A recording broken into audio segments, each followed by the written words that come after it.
العالمين والصلاة والسلام على سيد الأنبياء والمرسلين وعلى عباد الله الصالحين أما بعد فبسم الله الرحمن الرحيم الصلاة والسلام عليك يا سيدي يا رسول الله الصلاة والسلام عليك يا سيدي يا حبيب الله الصلاة والسلام عليك يا سيدي يا شفيع المذنبين وعلى آلك وأصحابك يا سيدي يا رحمة للعالمين.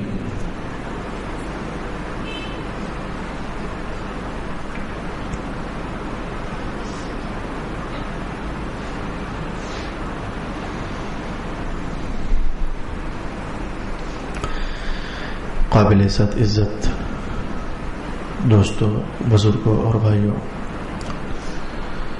آج کی اس نشست میں تسلسل کے ساتھ چلتا ہوا سبق سورۃ الکہف سے میں نے آپ کے لیے تلاوت نہیں کیا. اس کی بنیادی وجہ یہ ٹھہری، گزشتہ رات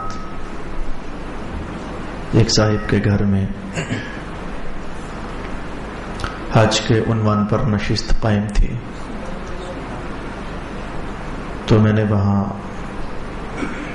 حج اور عمرہ کرنے کا طریقہ بیان کرنا چاہا. مجھے دیا گیا وقت ختم ہو گیا، تو میں نے ان سے کہا کہ آپ کل کسی وقت میرے پاس گھنٹہ بھر کے لیے آ جائیے، تو میں آپ کو حج کی باقی کارروائی بیان کر دوں گا. اس مجلس میں دیگر احباب بھی تھے. کہنے لگے کل جمعرات ہے، تو آپ ہمیں کل عمرہ اور حج کرنے کا طریقہ ہی کیوں نہیں بتا دیتے، ہم اس کی ریکارڈنگ بھی کر لیں گے. اس سے قبل بھی کئی بار چند احباب نے مجھ سے پوچھا کہ آپ کی کوئی ریکارڈنگ ہے.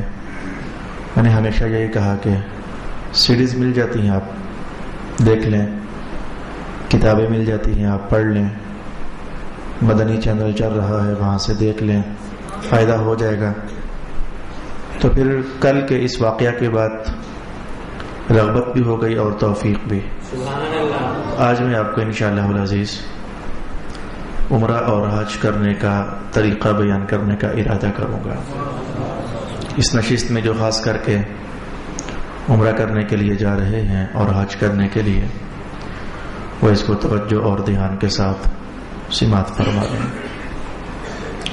حج اور عمرہ کا طریقہ بیان کرنے کے لیے ایک طریقہ یہ ہوتا ہے کہ میں یوں شروع کروں کہ جی احرام باندھنا ہے تو احرام کی پابندیاں کیا کیا ہیں، عمرہ کرنے جانا ہے تو عمرے کے فرائض کیا ہیں، عمرے کے واجبات کیا ہیں، عمرے کے مستحبات کیا ہیں، اور احرام کی حالت میں کون سی چیزیں مکروہ ہیں، کون سے کام جائز ہیں. اچھا جی حج شروع ہو گیا، حج کے فرائض کیا ہیں، واجبات کیا ہیں، مستحبات کیا ہیں، سنن کیا ہیں، کون سی غلطی ہو جائے تو کیا جرمانہ پڑ جاتا ہے. تو اول سے لے کر آخر تک ڈیٹیل سے سب کچھ بیان کیا جائے. وہ بہت لمبا چوڑا عنوان ہو جاتا ہے، وہ یقیناً کسی کلاس روم کا حصہ بننا ہی مناسب ہوتا ہے. اور حجاج کرام بھی اس قدر زیادہ مسائل محفوظ نہیں کر سکتے. لگ بھگ 1200-1300 سے زائد مسائل بنتے ہیں حج کے عنوان کے ساتھ تعلق رکھنے والے، باریک سے باریک بھی اور بڑے سے بڑے بھی. تو میں اس طریقے سے آپ کی خدمت میں حج اور عمرہ بیان نہیں کروں گا. میں بالکل اپنے آپ کو آپ کی سطح پر لا کر، ویسے بھی آپ ہی کی سطح پر ہوں، لیکن بیان کرنے کے اعتبار سے آپ کی سطح پر لا کر میں کوشش کروں گا کہ آسان ترین کر کے، یہ متعین کیے بغیر کہ یہ جو کہہ رہا ہوں یہ فرض ہے، یہ جو کہہ رہا ہوں یہ واجب ہے، یہ جو کہہ رہا ہوں یہ سنت ہے، یہ کہے بغیر میں اول سے لے کر آخر تک، آپ کے گھر سے نکلنے سے لے کر تمہیں ایئرپورٹ پہنچنے تک، وہاں سے جدہ، پھر وہاں سے مکہ، اور وہاں سے حرم وغیرہ وغیرہ، تو اس ترتیب سے آپ کے سامنے بیان کروں گا. بہت سارے مسئلے ہوں گے، وہ شرعی مسئلے ہوں گے، اور کچھ ایسے معاملات بھی میں چاہوں گا کہ بیان کر دوں کہ جو شریعت کے فرض واجب سنت تو نہیں ہے، لیکن دور حاضر میں ان مسائل سے ہمیں دو چار ہونا پڑتا ہے، چاہتے ہوئے یا نہ چاہتے ہوئے. تو میں ان چند ایک باتوں کی طرف بھی آپ کی توجہ مبذول کرانے کا اہتمام کروں گا. بسم اللہ الرحمن الرحیم. جب میں نے یہ کہہ دیا کہ حج کے متعلق 1200-1300 سے بھی زائد مسائل ہیں اور وہ سارے میں نے ایک دو نشستوں میں بیان بھی نہیں کر سکنا ہے، تو اتنا تو ہم سمجھ گئے کہ بہت سارے مسائل رہ جائیں گے. لیکن جسے ہم جیسے اپنی زبان میں کہتے ہیں موٹا موٹا حج یا پھر موٹا موٹا عمرہ، کچھ اس درجے کی چیزیں کہ جس سے ایک عام مجھ جیسے حج کرنے والے شخص کو ایک سکیچ سا ذہن میں اتر آئے کہ حج کے لیے کیا کیا چیزیں ہیں. تو آئیے اس عنوان کو میں آپ کے خدمت میں بیان کرنے کا ارادہ رکھوں گا. بسم اللہ الرحمن الرحیم. سب سے پہلی کارروائی تو آپ نے احرام سے متعلق کرنی ہوتی ہے. میں آپ کو رائے دوں گا، یہ مسئلہ مذہب کا نہیں، یہ ویسے پیش آنے والے مسائل سے تعلق رکھنے والی چیز ہے. میں آپ کو رائے دوں گا تولیے کا احرام استعمال کریں. جو کاٹن کی بنی ہوئی چادر ہیں انہیں آپ استعمال کرنے میں احتیاط کریں. اگر وہ موٹے درجے کی مل جائیں، بعض اوقات وہ چادریں موٹے درجے کی مل جاتی ہیں تو پھر اچھی بات ہے، وگرنہ تولیے کی چادریں استعمال کریں. فائدہ کیا ہوگا؟ ایک تو یہ ہوتا ہے کہ حجاج کرام کو بار بار وضو کرنے جانا پڑتا ہے یا کرنا پڑتا ہے، تو وضو کا پانی جب اس کاٹن کی چادر کو لگتا ہے، بھیگ جاتی ہے، جسم سے چپک جاتی ہے، تو پھر آپ سمجھتے ہیں کہ جسم محسوس ہوتا ہے. اگر تولیے کی چادر ہوگی تو آپ کے ساتھ کم از کم یہ مسئلہ نہیں ہوگا. تولیے کا احرام ایک اور فائدہ بھی آپ کو دے گا. یہ فائدہ سب کو سمجھ نہیں آئے گا، جو حج کر کے آ چکے ہیں انہیں سمجھ آئے گا. حج کرنے کے لیے ہمیں ایک رات ایسی ہے جو ننگے آسمان تلے گزارنی ہوتی ہے. اس رات کو کہتے ہیں مزدلفہ کی رات. تو اللہ تعالیٰ اس رات کو ایسا کچھ امتحان شروع فرما دیتا ہے. ایک تو سر نہیں چھپانا ہوتا، چہرہ نہیں چھپانا ہوتا، کوئی کمبل بمبل ہے بھی تو منہ کے اوپر نہیں کرنا ہوتا، ایسے لیٹنا ہوتا ہے کنکروں کے اوپر یا مصلی بچھا کر اوپر لیٹ جاؤ. وہ رات تو اللہ تعالیٰ ٹھنڈی ہوائیں چلا دیتا ہے. یہ اللہ کی طرف سے خاص آزمائش ہوتی ہے. کئی حجاج کرام یہ تجربہ محسوس فرماتے ہوں گے. تو ٹھنڈی ہوائیں چلتی ہیں تو اب کمبل وہاں ہمارے پاس ہوتا نہیں، کمبل لے کر جائیں تو اس کی اپنی بے شمار دشواریاں ہیں.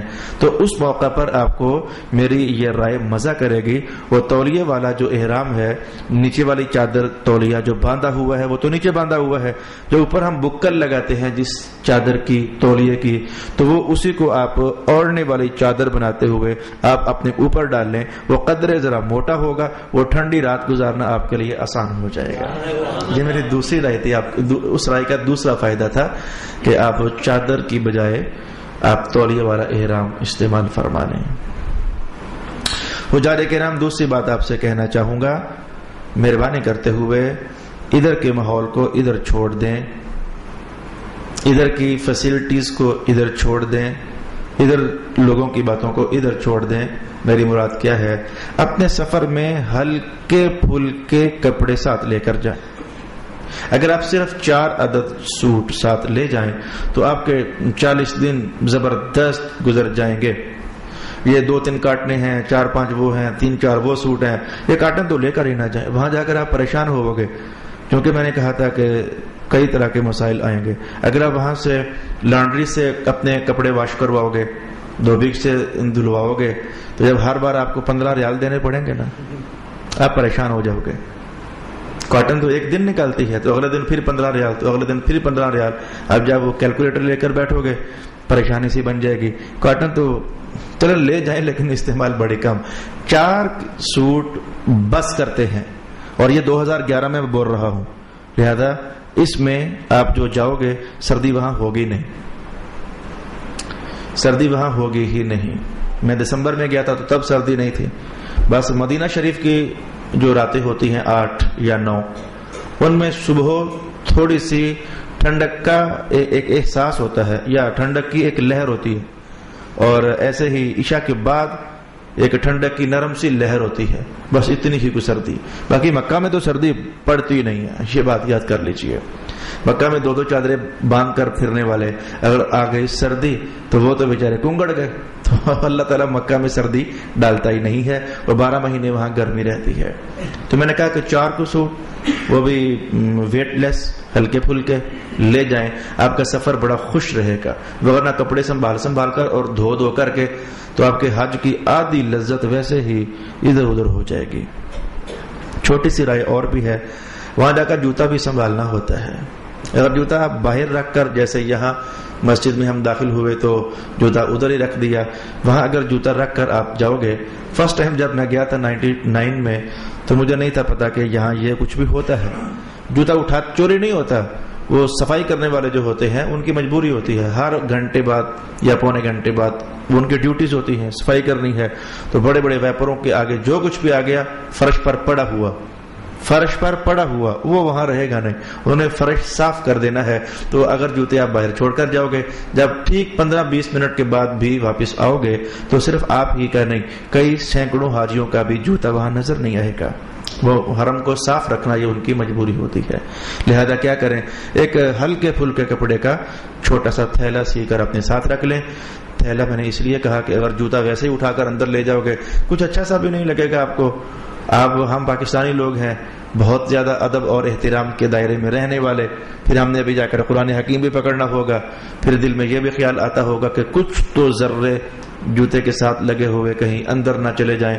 بہت ساری ہماری ادب کی کاروائیاں ہمارے پیش نظر ہوتی ہیں. تو وہ جوتا ادھر سے جب مسجد حرم میں داخل ہونے لگے تو چھوٹے سے تھیلے کے اندر ڈال کر تو سینکڑوں کے حساب سے بلکہ ہزاروں کے حساب سے اندر رینکس پڑے ہوئے ہیں, ان ریکس کے اندر آپ وہ اپنے جوتے رکھ دیجئے. تو نمبر لازمی یاد رکھیے گا, اگر آپ کو نمبر بھول گیا تو پھر جوتا بھی گیا. نمبر یاد رکھیے گا کہ میں نے کہاں کر کے اپنا جوتا رکھا ہے, اس ریک کا نمبر یاد کرتے ہوئے دوبارہ وہاں سے اپنا جوتا وصول کر لیجئے گا. ابھی تک میں نے کوئی مسئلہ آپ کو بیان نہیں کیا. تھوڑی سی تیاری کی ایک صورت میں نے آپ کے سامنے رکھی. اس طرح جیسے میں نے کہا جاؤ گے ہلکے پھلکی ہو کر, واپس آؤ گے تو مجھے دعائیں دو گے, اور وہاں بھی ویسے دعائیں دینا, صرف واپس آ کر ہی نہ دینا, وہاں بھی مجھے آپ دعائیں دینا. اب میں آپ کے سامنے مسائل کی نوعیت شروع کرنے لگا ہوں. چاہیں تو احرام, ہم پاکستانی لوگ عام طور پر جو حج کرتے ہیں تو ہمارا حج تمتع ہوتا ہے. حج کی 3 قسمیں ہوتی ہیں, حج مفرد, حج تمتع اور حج قران. جو مکہ کے رہنے والے ہوتے ہیں وہ اکثر حج مفرد کرتے ہیں, یا پھر جو مکہ سے قرب و جوار سے آئے ہوئے ہوتے ہیں ان میں سے اکثر لوگ حج قران کر لیتے ہیں.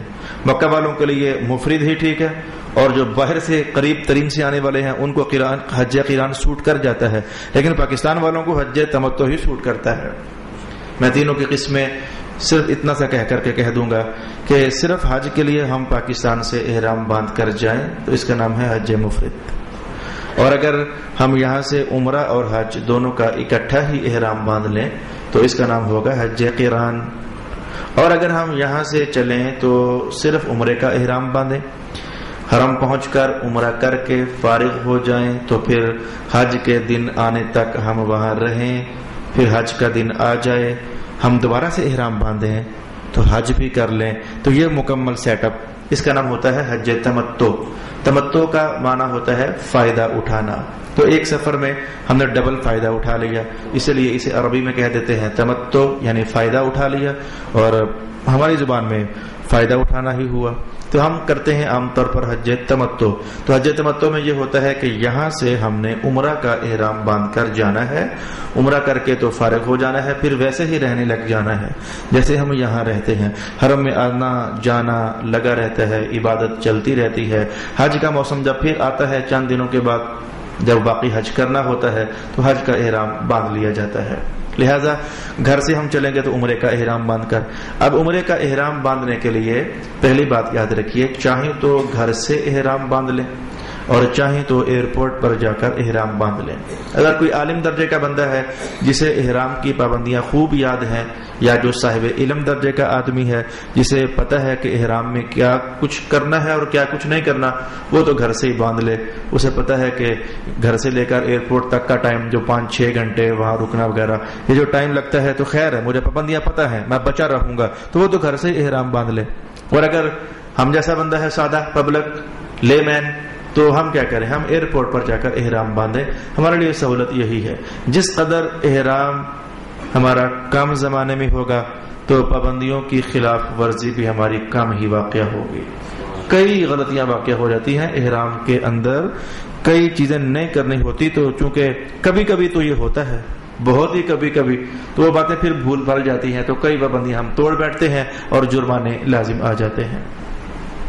ایئرپورٹ پر آپ تشریف لے گئے تو وہاں چھوٹی سی مسجد باقاعدہ حجاج کرام کے لیے بھی بنی ہوئی ہے اور نماز پڑھنے کے لیے بھی. غسل آپ گھر سے کر جائیں، اپنے جسم کو بالکل جہاں جہاں سے بھی صاف کرنا ہوتا ہے صاف کر جائیے. اپنے جسم کو خوشبو بھی ابھی لگا لیجئے. احرام کے بعد خوشبو نہیں لگا سکتے. جتنا آپ کا دل ہے خوشبو لگا لیں، مکہ تک چلتی رہے آپ کے ساتھ. احرام کی چادروں کو خوب خوشبو لگا لیں. اب لگا سکتے ہیں. تھوڑی دیر کے بعد جب احرام میں آ جاؤ گے پھر آپ خوشبو استعمال نہیں کر سکتے، تو پہلے ہی سے آپ لگا لیں تاکہ احرام باندھنے کے بعد بھی کئی زمانے تک آتی رہے. خوشبو آپ نے لگا لی، غسل گھر سے کر لیا، مکمل تیار ہو گئے.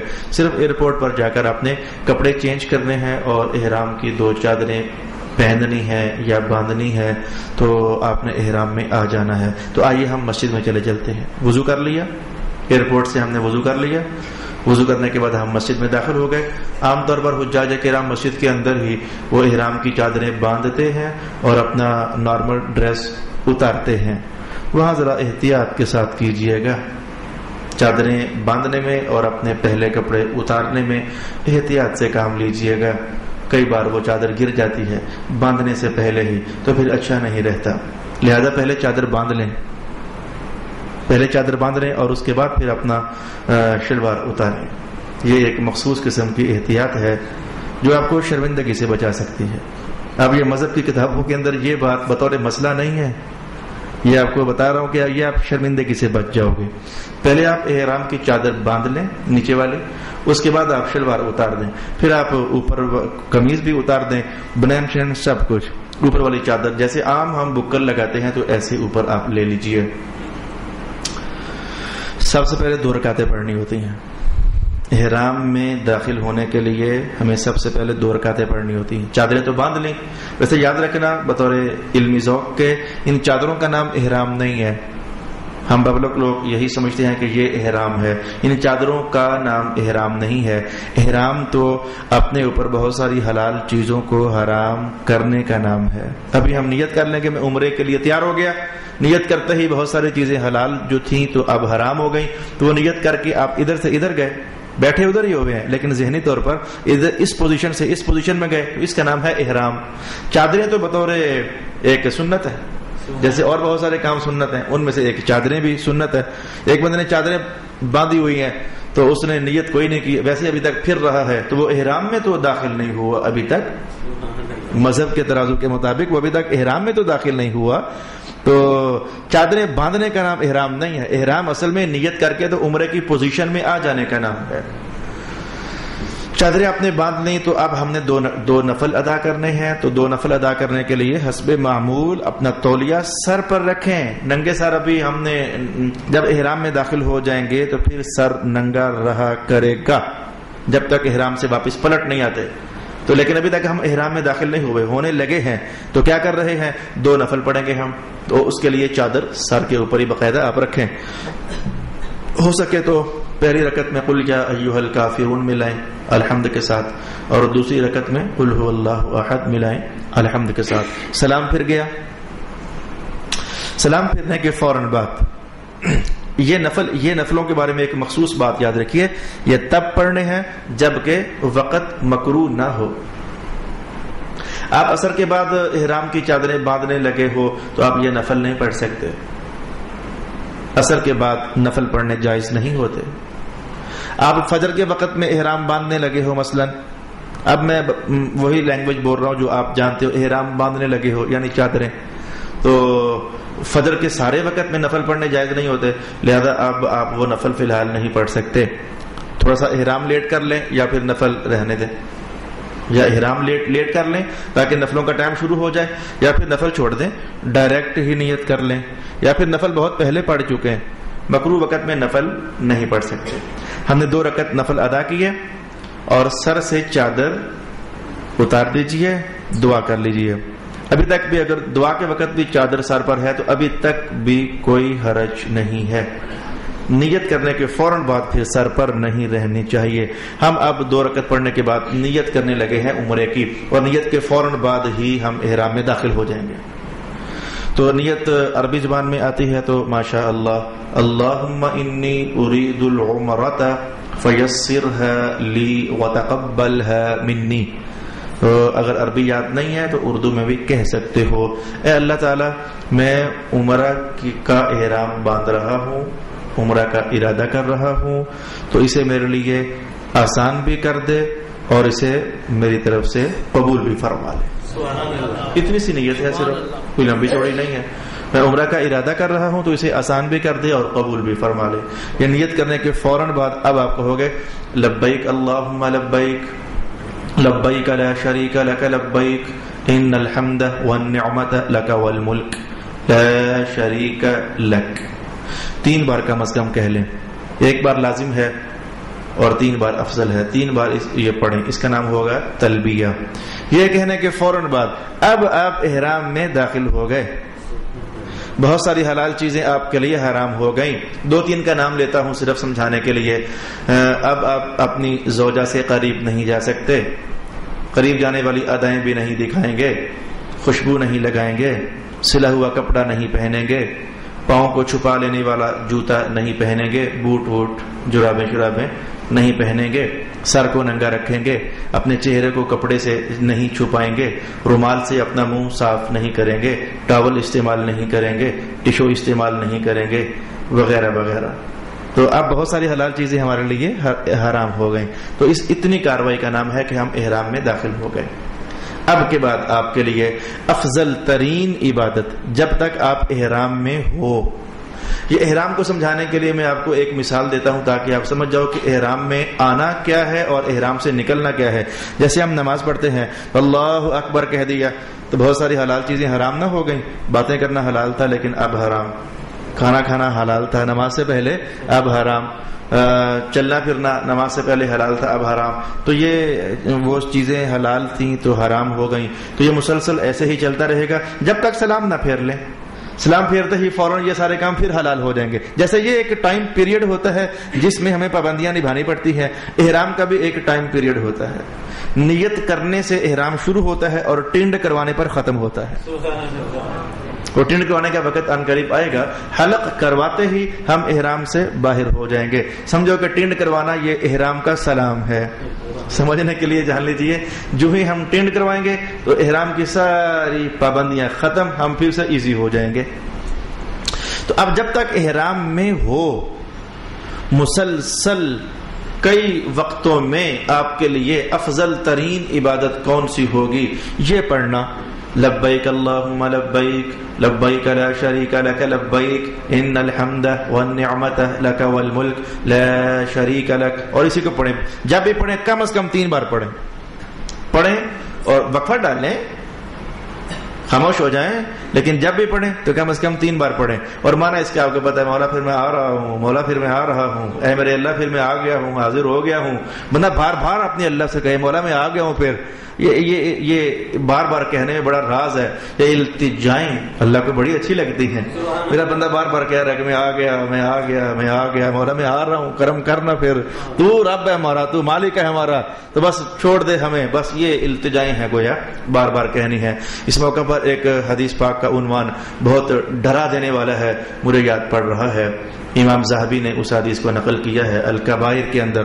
رسول پاک علیہ السلام ارشاد فرماتے ہیں جو شخص حرام کی کمائی کر کے تو حج کرنے کے لیے جاتا ہے تو جب وہ کہتا ہے نا لبیک اللہم لبیک، مولا میں حاضر ہو گیا، تیرے دربار میں حاضر ہو گیا، جب وہ یہ آواز لگاتا ہے اللہ تعالیٰ آسمان سے فرشتہ بھجواتا ہے کہ جا کر اسے بول لا لبیک لا لبیک، نہیں آیا تو نہیں آیا تو نہیں آیا تو، ایسے آنے کا میں نے کہا تھا، جیسے تو آیا ہے تو ایسے آنے کا میں نے کہا تھا.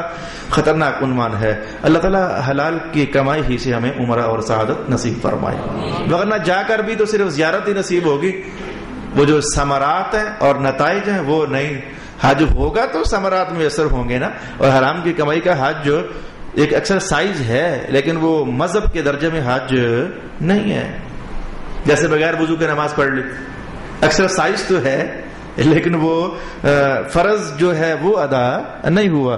یہ حج بھی حرام کے پیسوں سے، یہ ایسے ہی سمجھو جیسے کہ نماز آپ نے بغیر وضو کے پڑھ لی. جیسے یہ ایک حرام سا کام کیا تو وہ بھی اسی طرح غلط ہے. تو اب ہم یہاں سے ایک خرابی آپ کو بیان کرنا چاہوں گا. ہم ہیں پاکستانی لوگ ہفتے کے بعد مسجد میں جانے والے. اللہ تعالیٰ توفیق دے، چلو حج کرنے چلے پڑتے ہیں. ہفتے کے میں نے اس لیے کہا کہ آپ کو جو میں کہنا چاہتا ہوں وہ سمجھ آئے. پکے نمازی تو کم ہوتے ہیں. حجاج کرام میں کیا ایسے لوگوں کو آپ نے نہیں دیکھا جو سال بعد بھی شاید مسجد میں نہیں آتے، لیکن اللہ انہیں موقع دے دیتا ہے، جاؤ حج کراؤ جا کر. وہ سنبھلنے کا موقع ہوتا ہے. اچھا، تو ہفتے کے بعد مسجد میں جانے والے جمعے کے دن. اب ہوتا یہ ہے کہ مسلسل عبادت کی عادت نہیں ہوتی، ہمیں مسلسل تلاوت کرنے کی عادت نہیں ہوتی، مسلسل اپنے آپ کو غلط ملط چیزوں سے روک کر رکھیں اور بندگی کرتے ہی چلے جائیں، اس کی عادت نہیں ہوتی. پریشانی پھر یہ بنتی ہے کہ 40 50 60 70 80 100 بار تو پڑھ لیا، لبیک اللہم لبیک لبیک لا شریک لک لبیک. اس کے بعد پریشانی بن جاتی ہے، وہ یار اتنا پڑھتے ہی جائیں، وہ عبادت پر وہ ہفتے کے بعد آنے والوں کی پوزیشن نہیں رہتی ہے. اب وہ اس وقت کو گزارنے کے لیے آئیں بائیں دائیں گپے لگانا شروع کر دیتے ہیں. جہاز کے اندر ہی، ایئرپورٹ پر ہی گپے لگانا شروع کر دے. کتنے ریال لیے تو نے؟ یہ کوئی بات ہے پوچھنے والی؟ یعنی یہ باتیں شروع ہو رہتی ہیں، تو نے کتنے ریال لیے، تو نے کیا ریٹ ملا ریال کا. تو اس بار حاجیوں کو یار وہ بیگ دیے ہیں گفٹ، وہ کہتا ہے ہمیں تو اس بار کچھ بھی گفٹ نہیں. یہ بیکار باتیں جو ہوئی آپ کو سنا رہا ہوں. حج کے مسائل کے ساتھ ساتھ کچھ معاشرتی چیزیں بتاؤں گا جو غلط سی ہیں، ان سے ہمیں بچنا ہے. نہیں بولنے کو دل کر رہا، نہیں پڑھنے کو دل کر رہا تو خاموش رہیں. دھیان میں اللہ کی یاد کر لیں. دل سے بھی تو اللہ کو یاد کیا جا سکتا ہے، جسے ذکر خفی کہتے ہیں. لیکن اپنے آپ کو حتی الامکان گپوں سے باتوں سے مہربانی کریں ذرا روک کر رکھیں، تاکہ جس مقصد کے لیے اتنا پیسہ بھی لگا رہے ہو اور اتنی محنت بھی کر رہے ہو وہ مقصد تو پورا ہو جائے. کم از کم حج کر کے واپس آؤ تو وہ آواز آپ کے ساتھ ساتھ چل رہی ہو، یہ ہے وہ جس کے پچھلے سارے معاف ہو گئے. اتنا ہو نا کم از کم. یہ نہ ہو کہ حج کر کے آؤ تو پچھلے تو چلو معاف، تو ساتھ ہی کچھ ایسی کاروائیاں بھی کہ اگلے پھر شروع. یہ آپ کو بتاؤں گا میں، کیونکہ میرا مقصد ہے کہ ہم حج کو قریب سے ذرا دیکھیں. ہوٹل کے کمروں تک میں آپ کو لے کر جاؤں گا کہ وہاں تک بھی کیا ہوتا ہے. اللہ تعالیٰ بچائے اور ہمارا حج صاف ستھرا فرمائے. یہ ایسا دیکھا میں نے کہ ادھر حج ختم ہوا، چلو مذہب کے بیان کے مطابق پچھلے گناہ معاف ہوئے، ایئرپورٹ پر آتے ہی اگلے شروع ہو جاتے ہیں. بتاؤں گا کیسے، وہ بھی چیز آپ کے سامنے میں انشاءاللہ العزیز لاؤں گا. کوشش کر رہا ہوں کہ مختصر، لیکن پھر بھی کچھ نہ کچھ وقت اس مختصر کو سمجھنے کے لیے بھی تو ہمیں درکار ہوگا. تو تلبیہ پڑھیں، بار بار پڑھیں، جب بھی پڑھیں 3 بار پڑھیں. مرد لوگ ذرا بلند آواز سے پڑھیں، بہت بھی بلند نہیں.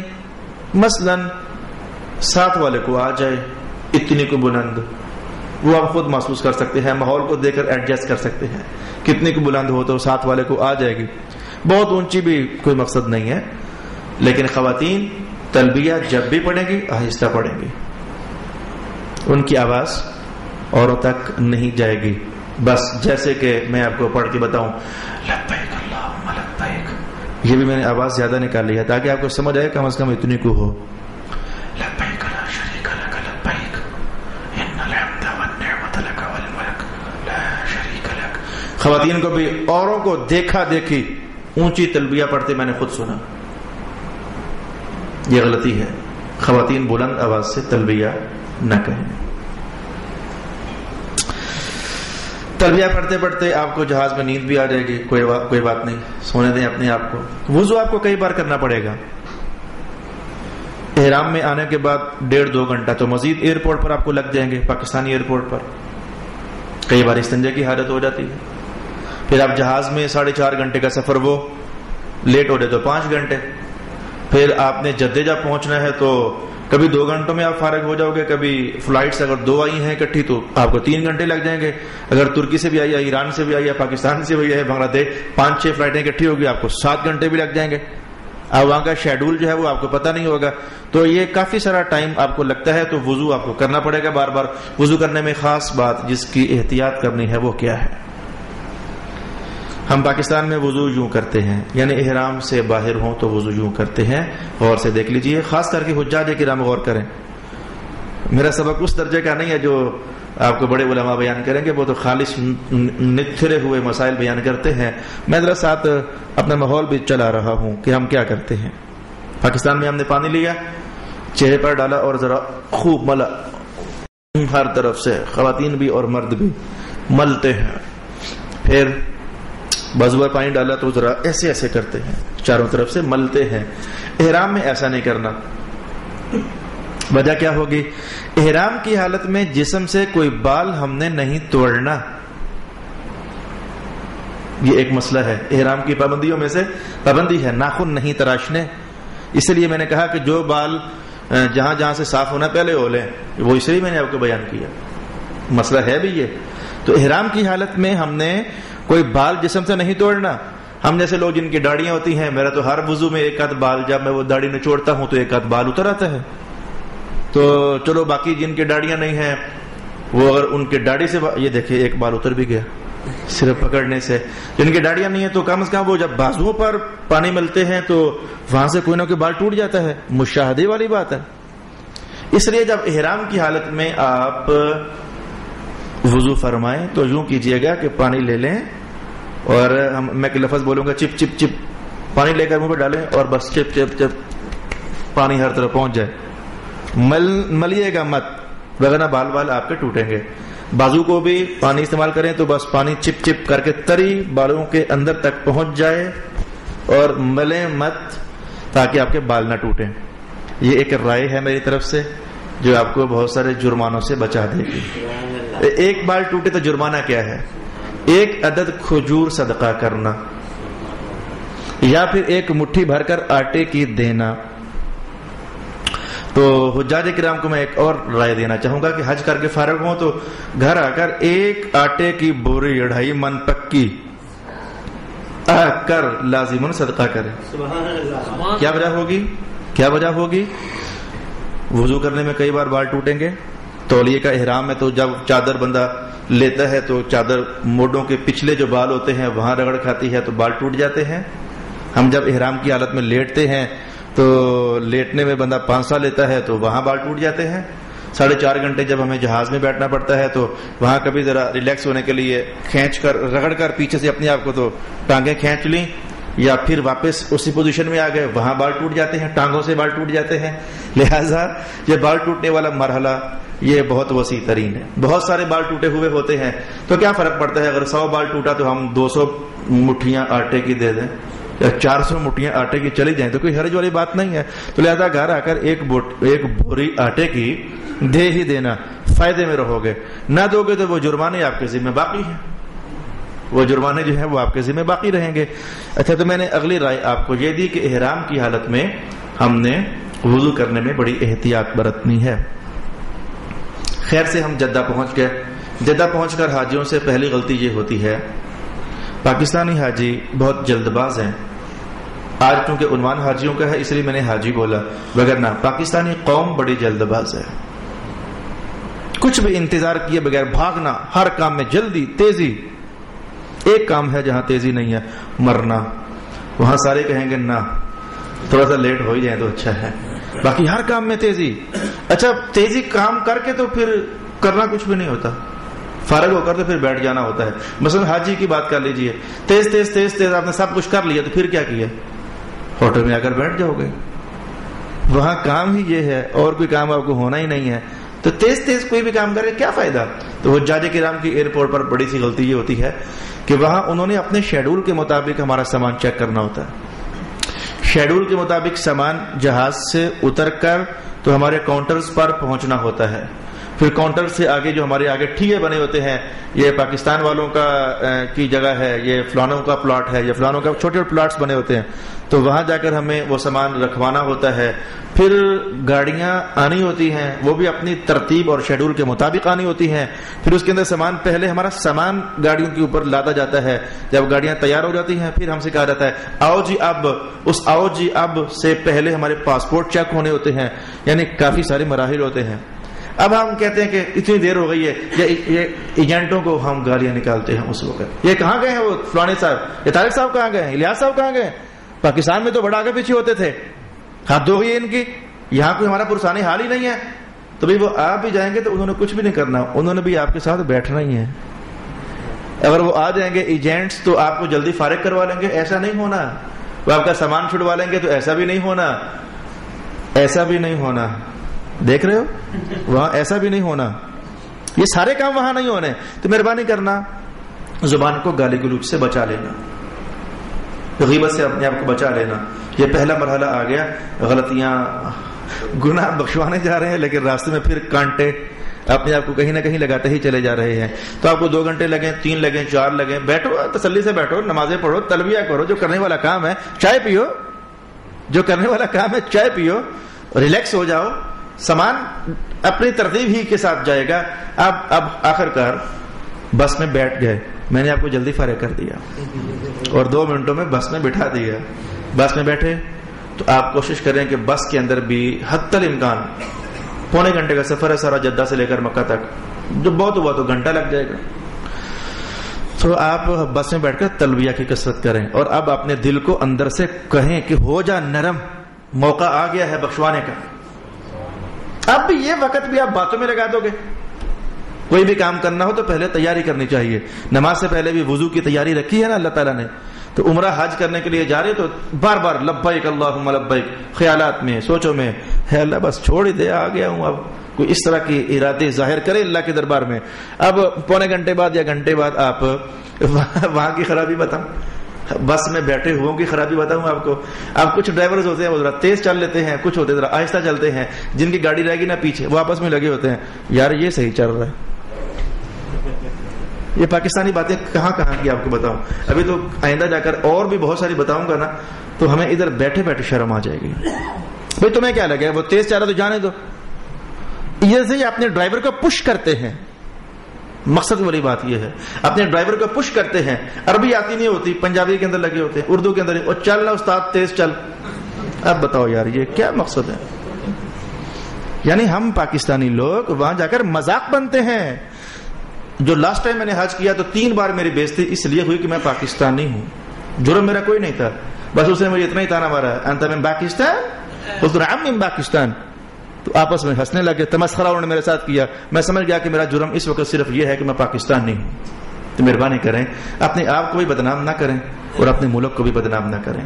اپنی کوئی پرسنالٹی بنا کر جائیں، اپنے کردار میں پرسنالٹی بھریں اور وہاں جا کر آپ کو عزت سے، کم از کم آپ کو عزت سے دیکھا جائے. کوئی اس تعجب سے دیکھے عجیب پاکستانی ہے، یہ پاکستانی نہیں ہے، کچھ آپ کو ایسا دیکھا جائے. مہربانی کرنا. تو ڈرائیور کو پش کر رہے ہوتے، چلنا استاد جلدی کر. تو یہ دوسری غلطی ہوگی آپ کی گاڑی کے اندر بیٹھے بیٹھائے. آپ مکہ جا پہنچے، گاڑی سے اترنے میں آپ کو گھنٹہ لگے گا. بہت عجیب بات میں نے کہہ دی نا. گاڑی سے اترنے میں گھنٹہ لگے گا، 1.5 گھنٹہ بھی لگ سکتا ہے، 2 گھنٹے بھی لگ سکتے ہیں. فرسٹ آف آل تو یہ ہوتا ہے کہ مکہ میں داخل ہونے سے پہلے کئی چیک پوسٹ ہیں. ایک چیک پوسٹ پر تو آپ کو پونا گھنٹہ ویٹ کرنا پڑ جاتا ہے اور مکمل آپ کو چیک کرتے ہیں واقعی یہ کون ہے، کہاں سے آیا، کمپیوٹر سے ری چیک ہوتے ہو آپ. پھر جب آپ مکہ پہنچو گے اسی گاڑی میں تو پونا گھنٹہ آپ کو مکتب تک پہنچنے میں لگے گا. مکتب مینز ہوٹل، آپ کی رہائش، آپ کہاں آخر رہو گے، وہاں تک پہنچنے میں آپ کو پونا گھنٹہ لگے گا. تو وہ آپ کے لیے پھر ایک صبر کا مرحلہ ہوگا. پھر آپ کسی نہ کسی کو کوسنا چاہو گے لیکن فائدہ نہیں ہوگا. کوسے بغیر جتنی بار کوسنا ہے اتنی بار تلبیہ پڑھ لینا. لبیک اللہم لبیک، اے اللہ گاڑی سے لیٹ ہی اتروں پر ہوں تو لبیک اللہم لبیک، آ تو گیا ہوں نا میں. تلبیہ پڑھنا اپنا. مکہ شریف آپ جا پہنچے،